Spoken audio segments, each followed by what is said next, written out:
চলো আজ আমি তোমাদেরকে সুপার ক্লের একটা কাজ দেখাবো। এর আগে আমি কখনোই সুপার ক্লে দিয়ে কোনো কিছুই বানাইনি, আর এর আগে আমি কখনো হাতে নিয়েও দেখিনি যে সুপার ক্লে কেমন হয়। আমি যতদূর বুঝলাম সুপার ক্লে দিয়ে প্রপার কোনো শেপ বানানোটা খুবই চাপের, কারণ খুব নরম হওয়ায় একটু হাত লাগতেই সমস্ত কিছুটা কেমন একটু ঘেঁটে যায়। আর এই সুপার ক্লেতে কিন্তু কোনো রকম আঠা আমি ব্যবহার করিনি, কারণ এটা এমনিই জোড়া লেগে যাচ্ছে, আর একবার জোড়া লেগে গেলে সেটা ছাড়ানো কিন্তু ভীষণ মুশকিল।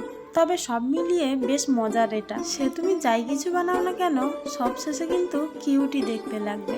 আগের দিন আমি তৃষার নাম নেওয়ায় আমাকে অনেকেই কমেন্ট করেছে যে দিদি আমার নামটাও নিও। এখানে আমাকে কমেন্ট করেছে সুদীপ্তা, রাখি, Priti, Subhadra, Diya, Trisha. Thank you so much তোমাদেরকে। আমি জানি না আমি কতটা কি করতে পারছি ভিডিওতে, বাট তোমাদের এই ভালোবাসাটা আমি কখনোই ভুলবো না। আর তোমাদের সকলকেও অনেক ধন্যবাদ আমাকে এত ভালো ভালো কমেন্ট করার জন্য।